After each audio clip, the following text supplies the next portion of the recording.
Kalitemu Saababbi Saabakenuzi Museveni ogenda kwerayiza ne mu kwerayizaako ffe nga bannansi tekigenda tuyigula ttama eba kutumala mu maanyi kubanja buwanguzi bwaffe.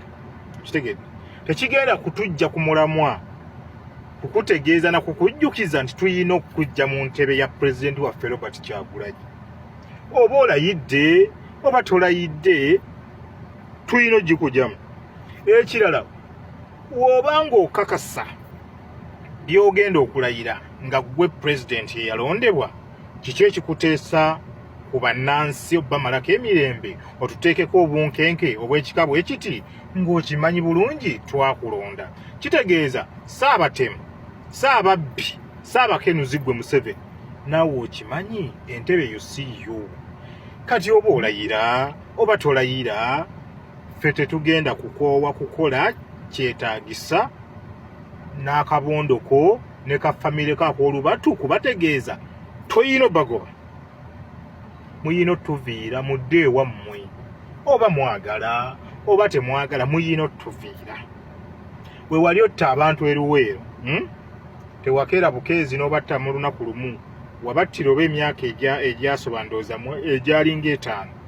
Kitegeeza okulayirako tekugenda tumala mu maanyi, okulayirako tekugenda kujja pulezidenti waffe ku mulamu oba gwe mu maanyi, kubanga ate oli waakabi amanyi ekyokkola. Okitegedde amanyi ekyokkola. Kati oba olayira oba tolayira ogenda kujyamuka, ogenda kujyamuka.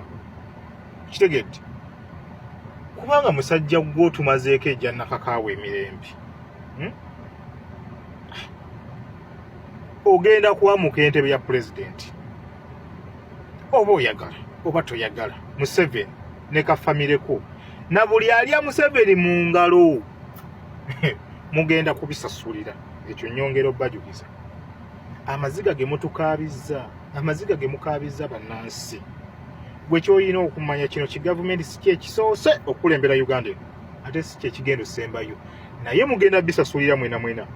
Kitegedde oba bwana bwammwe oba mbagambye buli amanyi ng'oli ku lisiti ng'ekaabizza bannayuganda munamu mugenda bisasulira. Era ekyo temukyebalabalanga, naye temugamba nti twabagamba. Ate nze nnyongera obbajukiza muyina okwamuka entebe ya pulezidenti oba mwerayi, kuba kati kuno kwerayiza ffe bino bigenda tukwatako era ffe tebitulya, naye tuyina obbagobamu, tuyina obbagobamu. Ate mugenda genda naye lwakwa mwebuuze mugenda genda mutya? Mugenda genda bubi mmwe.